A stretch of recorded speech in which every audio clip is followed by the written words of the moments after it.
Sure. 3, 2, 1, go.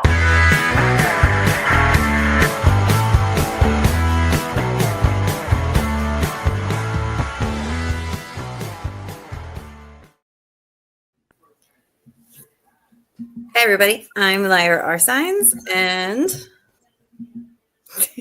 I am Robert Lewis, Robert J. Lewis, or Robby Lewis. Call me what you want. Just don't call me late for dinner. and I have written.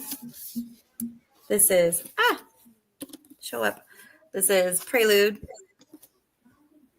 Book 1 of the Nocturne Symphony, and I also just released Haunted Requiems. So this is not doing what I wanted to do. There we go. Okay, here I am. That's me. And I have written the Shadow Guardian series. This is the latest book, Shadow Guardian meets Puss in Boots, meow, which is an LGBTQ superhero series. And then I've got up for coming out soon, Someone to See That I Care. This is my last book in my Someone series, which follows adult film stars as they navigate mishaps on their way to find love.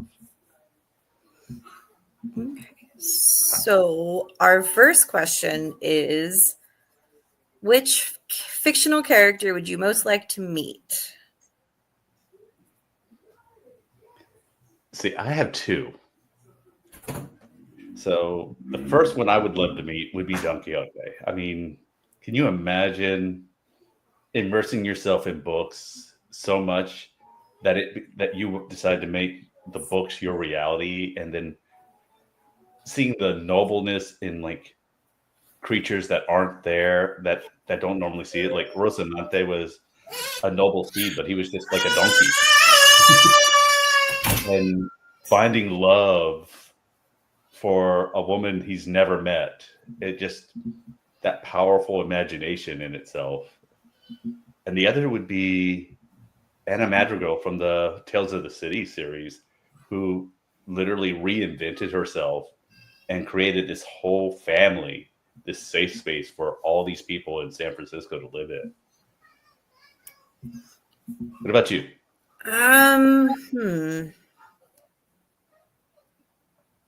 Gosh, yours were so good. I don't know what to say. I think the fictional character I would most want to meet is, I'm just going to go ahead and be basic, the Scarlet Witch. Wanda Maximoff from the Marvel Cinematic Universe. Because she is such a, well, she's a witch, first of all, so she has my heart.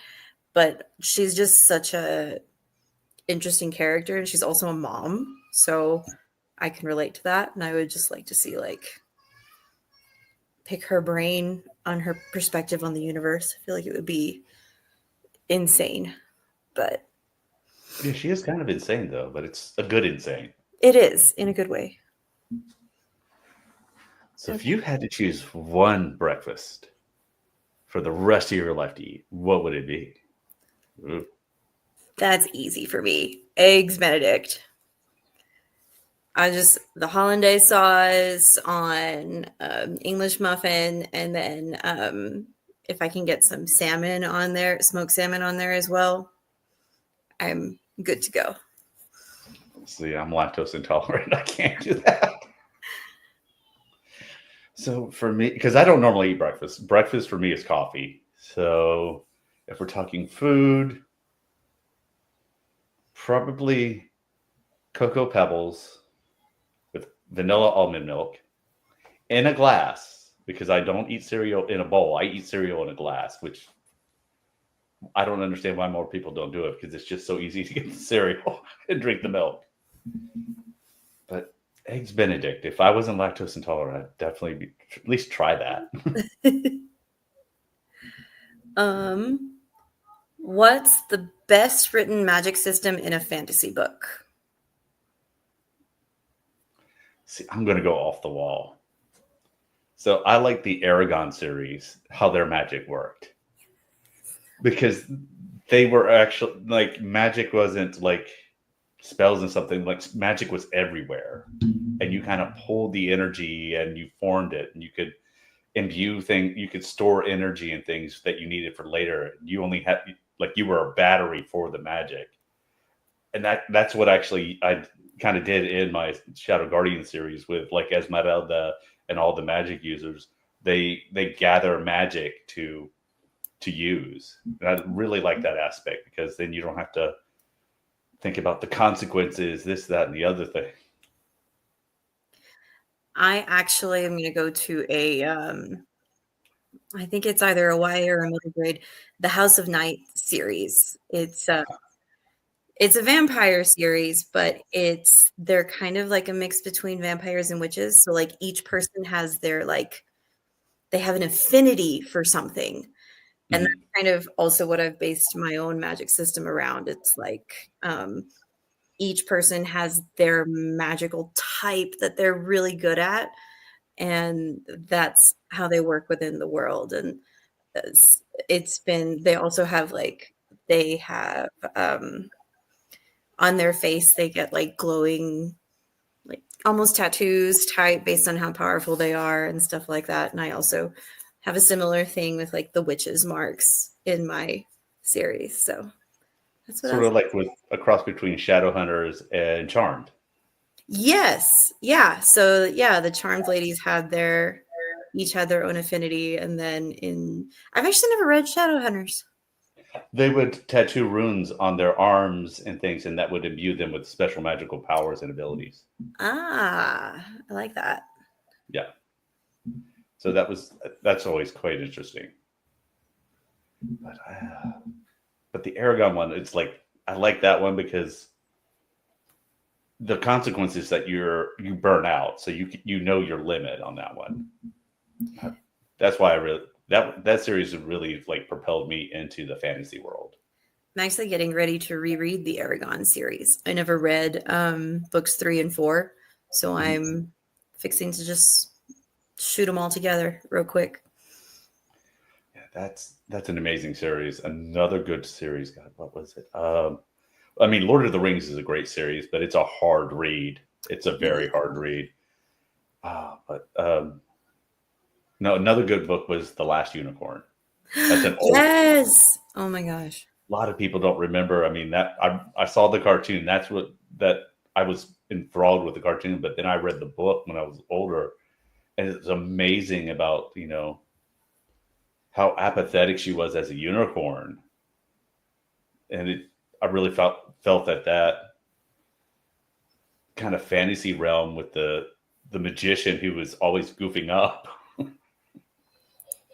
It was a really interesting perspective to see. Is like because you think of unicorns as being these like caring, loving, whatever creatures, but then the idea of immortality causing apathy, it makes a lot of sense. Mm-hmm. And looks like we have another question popping up over here. What powers would you guys have if you were in each of your favorite worlds? Oh, that's an interesting one.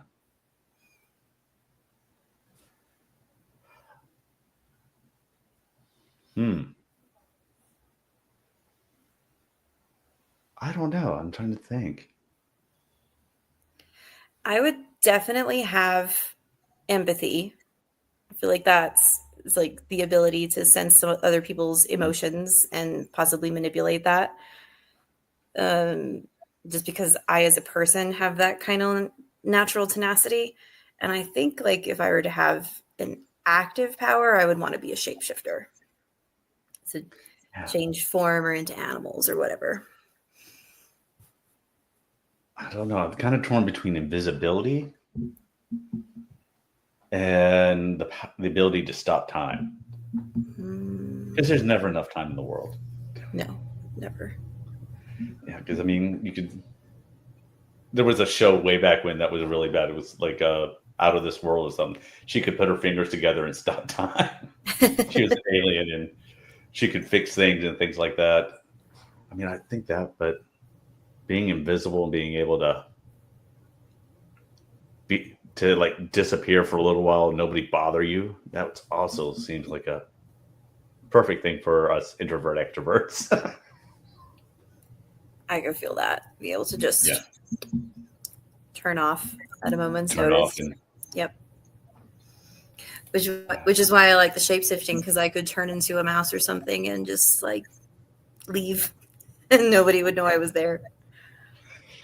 Actually, I have a shapeshifter in my Shadow Guardian series that actually did turn into a mouse. That's funny. And when they did the audiobook, Chase Johnson did it like a mouse voice, and I about died. I almost fell out my chair laughing.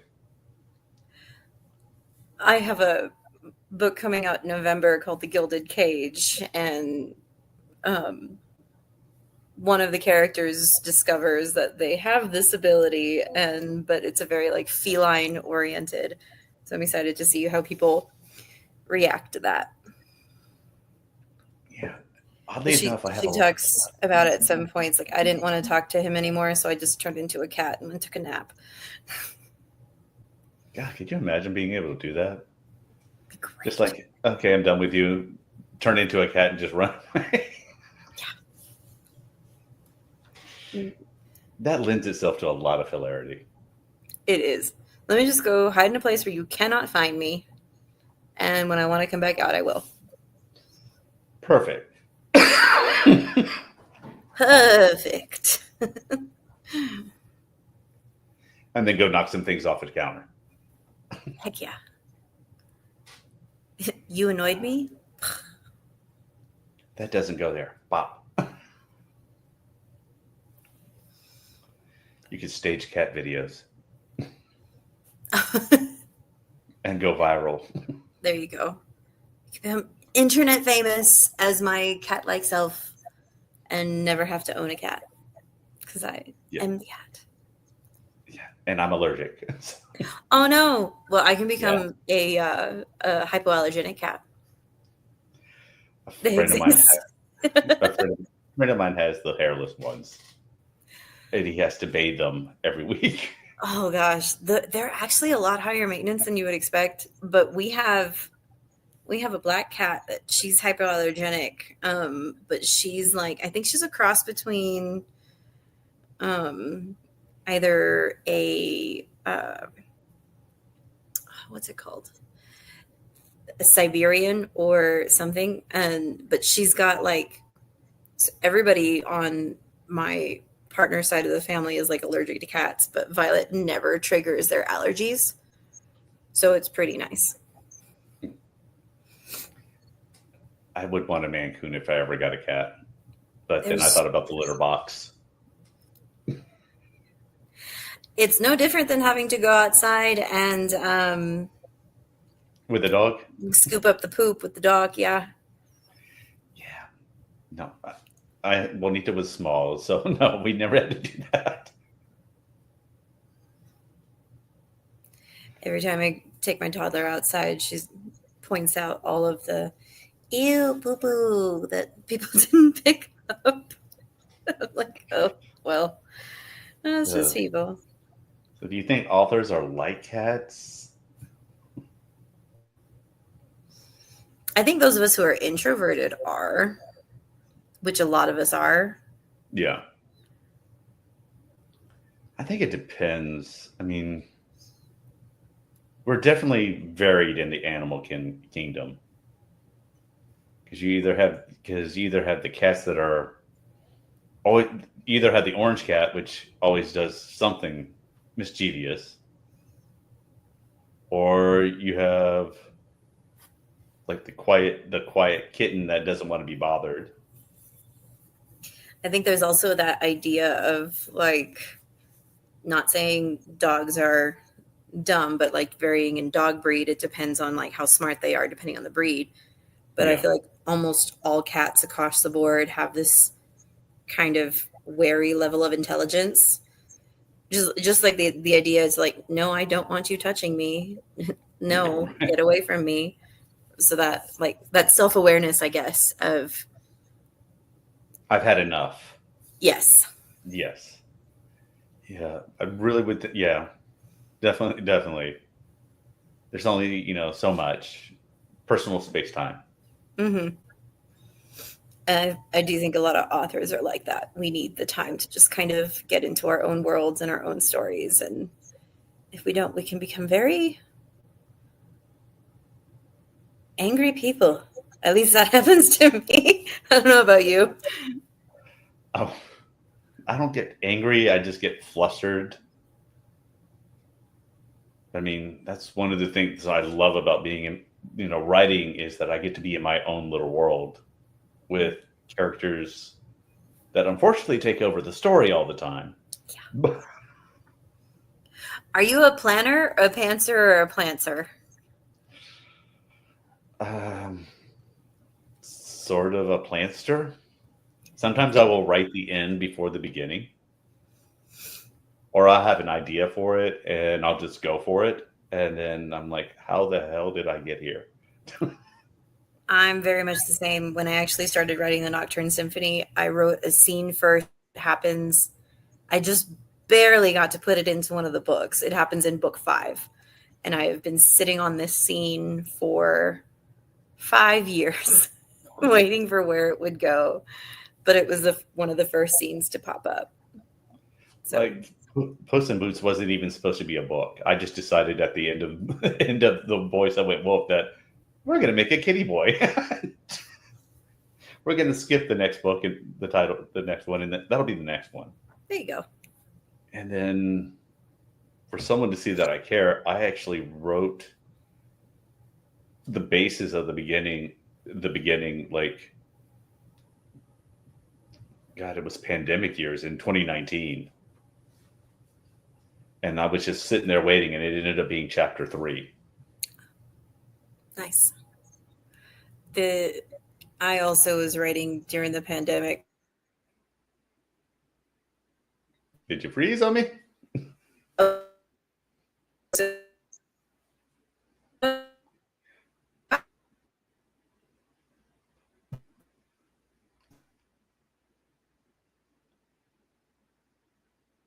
Hello?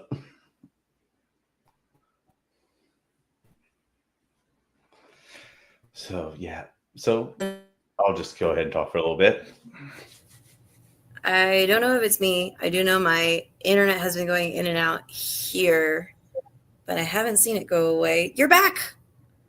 There we go.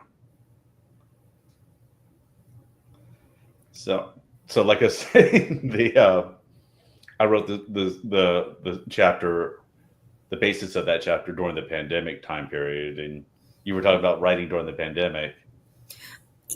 Prelude came out during the pandemic, it was written during the pandemic, and it was ended up being 180K, which was way too long. So that turned into 2 books, and then originally it was supposed to be a trilogy, and this is a testament to me listening to my characters too much. I'm now planning 6 books, and that's going to be the end. We're not going beyond 6. That's it. See, I've already started my new series, and we're only on chapter 10, and it's already at 50K. There you go. And I've already introduced like the 4 following books in between now and then. And it's probably going to be 180K, if not more. But I don't want to split it up.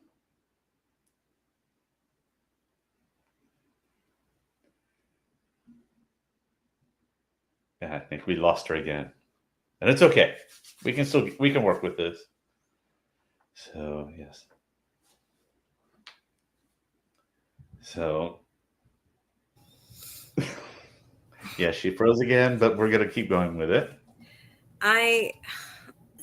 Somebody, I think during the last storm, a tree came down on one of the power lines, and I'm pretty sure it was one of our internet lines. So that's why I'm coming in and out. They've been doing a lot of maintenance on it in the last week. So I'm sorry, guys. That's okay. What works? Where do you get your inspiration from for your stories? These days, who needs inspiration when what's happening in the world? I know, right? I actually just wrote a scene in which my villain, because the premise of Prelude is a witch comes back to life into a world where witches have been exterminated. And so she's coming back for revenge, and eventually she ends up taking down the status quo and the government that's been doing all of this, right? And so my villain, whose name is Donerick J. Thames, DJT. Anyway, I just added a scene in which he's golfing, he's doing virtual golf, and he's got all of this like an aide comes and tells him about whatever, and this the ridiculous reaction and how like The apathy. And then also just like the feeling that as I'm going into books 5 and 6, things are getting more serious. So it's like painting those really disgusting pictures so that the reader really knows, like, yeah, this is a system that needs to be torn down. So inspiration for my magic system and my relationships, that just kind of comes from, some of it's from books that I read, some of it's just from dreams that I have or whatever. I'm also I love the idea of various mythologies and folklore, and witchcraft is a thing, and so a lot of it is just kind of an amalgamation of all of those things. What about you? So my mind is one of those random pickers. Like, I was watching Labyrinth once late at night. It was 3 in the morning. I was like, and then I realized that Labyrinth was going to be coming out again next year. It's like, wouldn't it be cool to make a Labyrinth style story just in time for that, to beat everybody else? And so then that started another side project. And then I was watching RuPaul's Drag Race, and they had Sugar and Spice, and I was like, wouldn't it be cool to have twin drag queen superheroes? Fire and Ice. And it's like, Yes. it's just the way, or I'll just be driving down the road and I'll hear a song and I'll put it together with something else, and then all of a sudden it hits me and it gives me this entire story idea. Speaking of drag and queer identity, a lot of what has been inspiring my upcoming series is queer stories. So like The Gilded Cage is a gender fluid protagonist. Nice. Falls in love with a bi male. And so it's the main character figuring out their identity and how that relates to everything and magic and whatever. And then this series is just, it's going to be titled Unraveled Veils, because you're pulling back the veil that society makes you wear and trying to figure out, yeah, this is me, this is who I am, and wanting more trans representation in books too. So the next book is going to be a trans vampiress. Ooh. And a bisexual kind of witchy / succubi character set in Germany in the 1920s. So not Germany. Love Germany. Yes, Germany. Let's see, my Shadow Guardian series has like the full spectrum. Like Esmeralda is the Gitana. She's actually trans. And in the second book, we actually get her backstory where she's lived lifetime after lifetime after lifetime in the wrong body. Oh. And but what happens is, like, she encounters a gitana who imbues her with the responsibilities of being the next gitana, and she tells her she's sorry that it will be many, many years before your outsides match your insides. And writing that particular section was really hard because I was trying to figure out what pronouns to use for Elias, because I didn't want to do male pronouns because that was disrespectful. I didn't want to use female pronouns because then that would get confusing for the reader. Right. So I ended up having to change it to they, them, just to make it not just neutral, but respectful for the character. I actually just did this, so I can't really say much about it without giving spoilers, but you find out that one of the major characters in the Nocturne Symphony is a trans man. And there's flashbacks of this character before they transitioned, before we knew how they identified. So what I do is whenever it's the wrong pronoun or the wrong name, I cross it out and put the correction next to it. So it's like, as we're doing the flashbacks, like, yes, this is what was actually said, but this is the character that they mean. So it's this kind of, when my sensitivity reader gave it back to me, and he's like, I really love the way you did that like, it's a flashback, that's what was being spoken, but you're acknowledging that this was never correct and it should have always been this other way. So that's how I solved that problem. Still trying to figure out how I'm going to do it for I'm writing a short story that takes place in that back time, so it's not a flashback, so there's not an awareness of it, but there's also this is dialogue that's happening. So I'm still wrestling with how I'm going to deal with it in that, especially since people might read the novella and not know the truth. Right. Yeah. And so, like, Queer as Folk, when they did the reboot, they had an interesting way of doing it. Whenever they used the person's dead name, they just bleeped it out. Ooh, I like that. But I don't know how you could do that with a book and it not get confusing. Maybe they kept the pronouns normal because they were going based on the circumstances of that time. I know what I did in Scherzo when Ren's name gets stolen by a fairy. So whenever her name gets used, it's kind of like jumbled the letters. Like you have just the first letter and then everything else is just jumbled. And it starts to get erased from things as well. So I did that. I don't know. This is why writing is also an art form, because when you're trying to figure out how to do these complex things and figure out, like, yes, there are rules in the English language, but there's also emotions that the English language portrays, and the way that we do that with sincerity and loyalty to these identities that we're talking about, that identities that a lot of people still misunderstand, how we do that respectfully and artistically and hold true to what that is, I guess. Yeah, I mean, the characters themselves, they're not only just part of it, to us, they're real.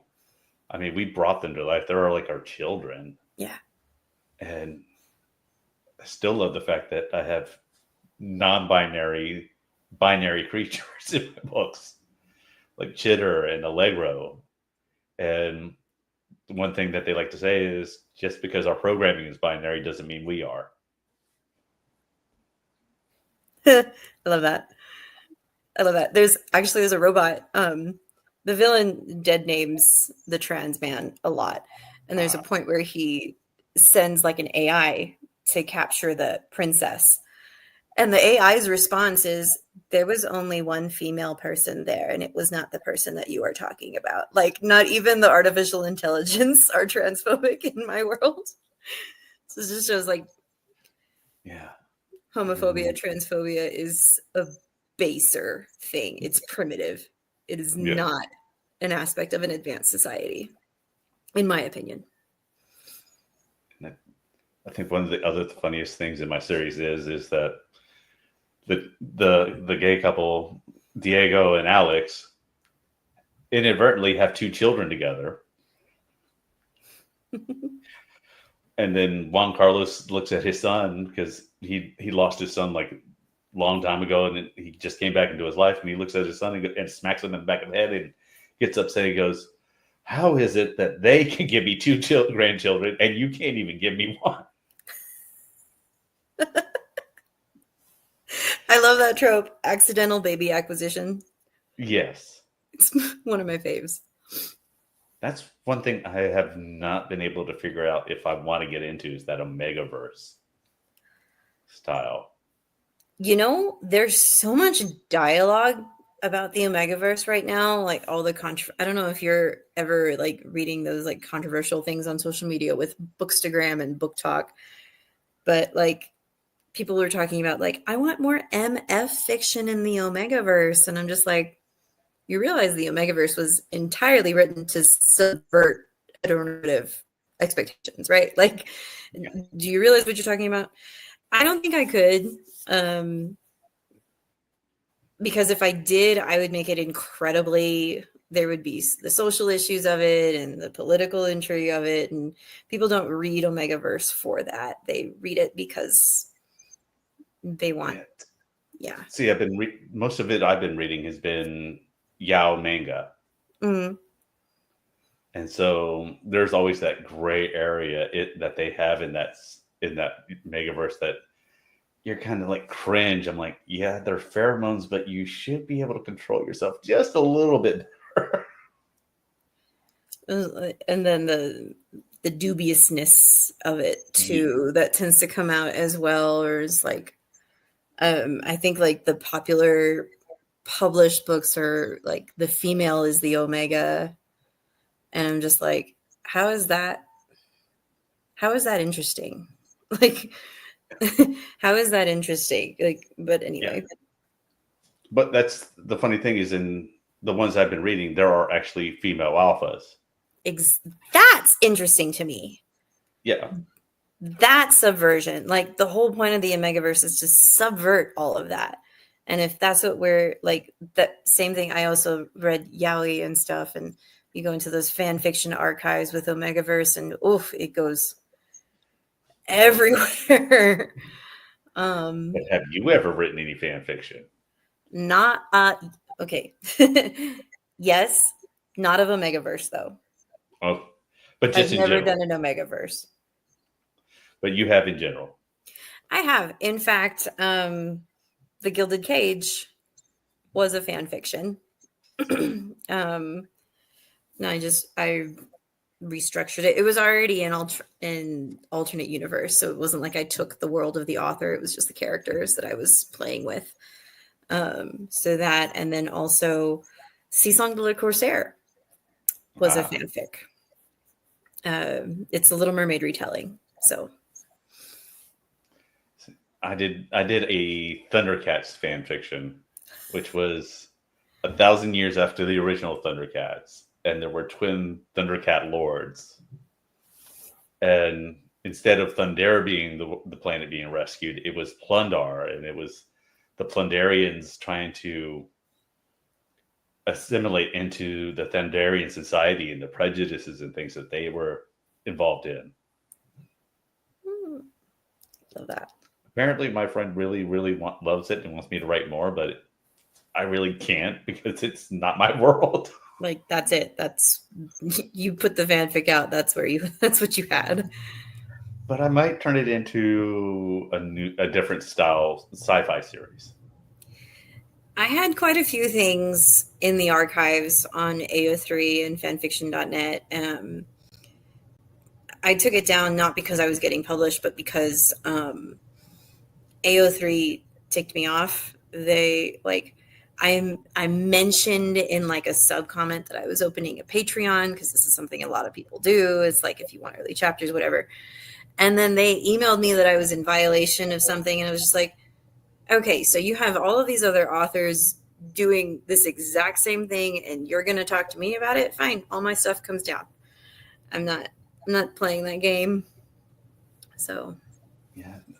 So, I mean, in the writing world, do you find that there are authors that are just supportive or in general, or do they also view you as your like you're the enemy, you're the competition? I don't think anyone views me as an enemy. I try really hard to make my platform supportive.